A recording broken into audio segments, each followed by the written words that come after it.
今年中にリーマン級の株価下落あると思いますか？どうだろう。結構大丈夫じゃないですか？今株価が下がってるのはトランプ大統領が関税をかけたりとか結構オウンゴールもあったりするので、なのでアメリカの会社が実態として経済状況経営状況が悪いわけではないんですよね。そういう意味でいくと今年中は大丈夫じゃないかなと思いますけど、とはいえ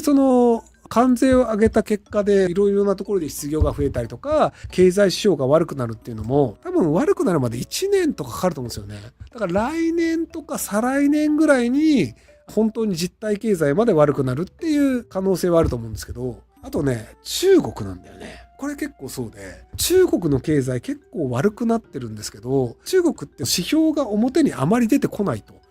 インバウンドでも結構中国人減ってますよね、多分日本。で、ヨーロッパも中国人の人をあんまり見なくなってきたんですよ。前デパート行ったら中国人の人がバカ買いしてたんですけど、もう最近見ないよねっていうので、結構ね、中国富裕層が減ってるのはあるんじゃないかなっていうのがあって、そうすると中国に売り上げをある程度依存しているグローバル企業は、その中国の売り上げだったりが減るので、全体として利益が下がっていくという数字が今年来年出始めてくるんじゃないかなっていうのでいくと、利益が減って株価下がるよねっていう感じにはなるんじゃないかなと思うんですけど、ただこれも中国って経済指標がマジ出てこないんで、本当はそんなに悪くないっていう可能性もあるんですよ。トランプ関税のせいで一応落ちてはいるんですけど、一時的なものだよねっていう風になる可能性もあって、ちょっとね、わかんないんですよね。昔から中国いつか落ちるよねと言われたんですけど、この落ちるというのが軟着陸可能なのか、一気にドーンってくるのかがちょっとわかんないんですけど、ただ中国政府はめちゃくちゃ頭いいので、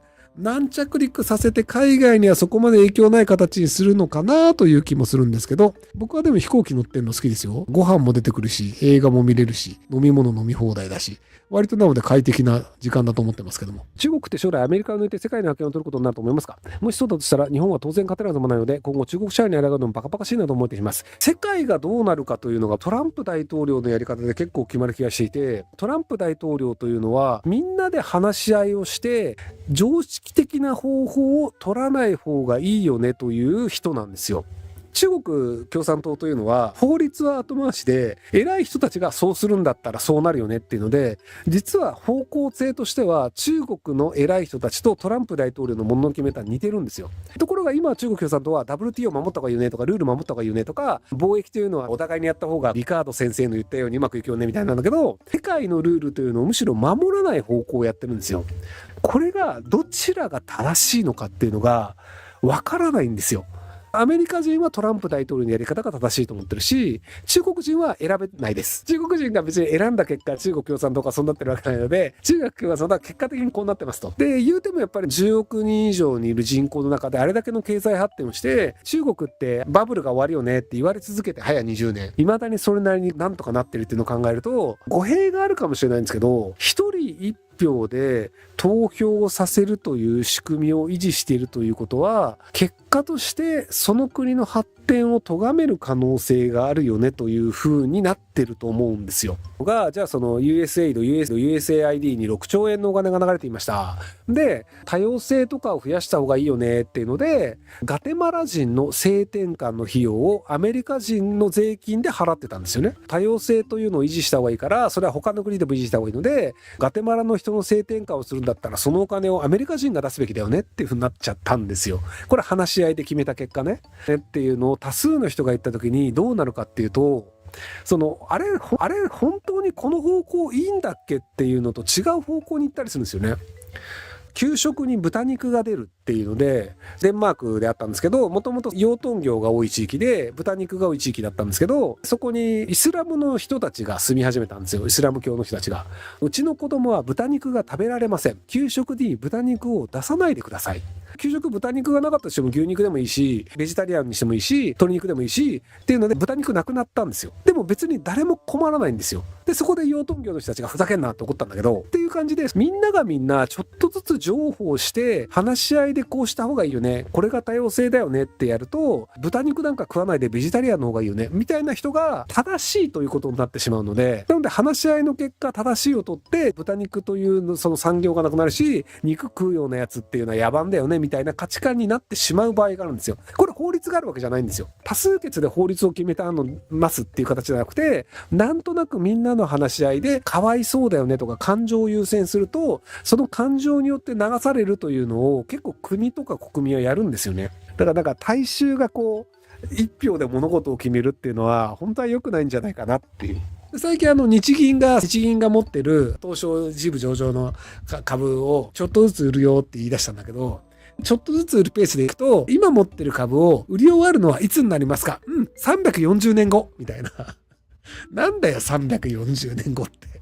東証一部上場企業の株のね、2割ぐらい持ってんですよね。なので上場企業の株の2割を中央銀行が持ってるっていうかなり狂った状態になってて、それは良くないよねって言って ETF をちょっとずつ売りますって言ってんだけど、あまりに早く売っちゃうと株価がバンバン下がっちゃうから、株価が下がらない程度ゆっくり ETF を売りますって、このゆっくり加減だと340年後ですっていう。もうその時東証とかあんの？もう持ってる会社多分340年後ほとんど会社違うと思うんだよね。だってさ、日本の300年前の企業って何ですかって言ったら、陽明酒とかだよ。確かね、陽明酒ね、300年前にあるんだけど、あとね、山本山の海苔とか、確かね、300年前にある企業なんだけど、もうそういう感じの企業しか残ってないわけですよ。300年後に本当にテレビ局とかまずないじゃん。だってもうテレビとかないと思う。テレビ電波で見るとかじゃなくて、もうインターネットで動画配信になると思うから、ないじゃん。だからそういうので多分ね、今の会社なんて300年後ほとんど残ってないと思うんだよね。でこれをね、売りますって言ってて、いやもう多分100年後にはほとんど紙切れじゃないの？テレビ局のとかも一応売るけどさ、もうテレビ局も100年後ないとしたらさ、結局紙切れになるわけじゃん。マジ何が残ってんのっていうね。いやだから買おうとかも厳しいと思うよ。不動産をやってるところはまだ残るかもしんないけど、でもね、不動産も難しくて、昔はその価値のある土地だったんだけど、電車を通すのを断った結果、価値が下がって人が全然住まなくなってしまった東京都北区桐ヶ丘みたいな地域とか、麻布十番とかも地下鉄断ったせいで結構陸の孤島って言われて、南北線が通ったんだけど、っていう感じでね、ここの土地って価値があるよねっていうのも、交通インフラの変化によって過疎化することってあるんですよ。っていうのもあったりするので、不動産もどうなのかなみたいな。日本人もさ、やっぱ減ってくわけじゃん。空室率もずっと上がってるわけだから、100年後も行くかっていうと結構厳しい気がしてて、渋谷駅に繋がってる南口の再開発のデパートのテナントが全然入ってないらしいんだよね。渋谷って人気の街だよね、若者の街だよねみたいになって、新しいビルができて、テナント大募集月180万円なみたいな、桜ステージ。結構高い値段で募集してるらしいんだけど、マクドナルドと薬局ぐらいしかなくて、あとガラガラらしいんだよね。っていう感じで、結構ね、不動産っていうのもあんまり思い通りにならない状況っていう可能性もあったりするので、なので300年後に何の企業残ってるかを考えると、そこの株を売り続けるっていうのもどうなのかなとも思うし、何が残ってんだろうね。ミッキーマウスでも結局著作権切れるから、ディズニーランド的なものを成立しないんですよ。バンダイナムコとか今うまくいってるよねとか、集英社とかアニプレックスうまくいってるよねっていう著作権ビジネスも80年後になると結構きついんだよね。マリオも著作権切れるから、マリオも作り放題ですよ。で、カービィも作り放題になるわけじゃん。だからそう考えるとね、300年後まで残ってるって考えると自動車もきついよね。エンジンの技術っていうのも多分もう特許とかも全部切れるから、EV こうやって作ったら効率いいよねっていうのを単純にもう特許も切れて同じものが世界中のメーカーが作れるようになるから技術革新も止まると思うんだよね。これ以上電気自動車燃費良くなんないよねとか多分限界値いっちゃうと思うんですよ。もう理論的にこれ以上の性能は出ないよねみたいな。ってなってそれがもう特許も切れてるから多分世界中どっかの会社が作りますってなってみんながそれを買うよねってなるかもしくはその自動運転が普及しまくっちゃってもう車買う必要ないよねっ行きたいところ言ったら、車がファーっと来て、それ乗って目的地で降りるわけだから、自家用車って必要ないよねっていうパターンになる可能性もあるし、あとはコロナ禍みたいな、もう全部ネットで済むし、荷物とかの運ぶのもドローンとかが家まで配送してくれるから、別に買い物行く必要ないよねみたいな。4K、8K 当たり前になって、別に外に行かなくても映像的には自分の肉眼で見てるのと変わらないような映像が見ますとか、質感とかも触ってみて、この服良かったら買ってよ。いらないんだったら返してね、みたいになるとか、食べ物も試食が当たり前になって、ドローンが試食持ってきて、で、それ食わしてくれて、これ美味しいじゃん、じゃあ買うわとか、これあんま好きじゃねえから食わねえわ、みたいなのを、多分ずっと家の中でやり続けるだけ、みたいな可能性もあったりするので、ってなるとさ、何の会社が残ってるかって難しくない？大正解。これは残ります。火葬場。そう考えると火葬場強いよね。やっぱね、土地は限られてるので、墓を増やし続けるはできないんですよ。そうなると、やっぱり土葬は難しいとなると、火葬は変わんないと思うんですよね。ってなるとね、やっぱ300年後にある会社は東京白税。その東京の火葬場はね、経営は中国の方がやってらっしゃるっていうね。いや、そんな感じで300年後もそういう社会になってるんじゃないでしょうか。ご視聴ありがとうございます。今回の動画はこちらからの切り抜きになります。ひろゆき LINE スタンプ好評発売中です。概要欄に購入リンクがあるので、そちらから購入できます。よろしくお願いします。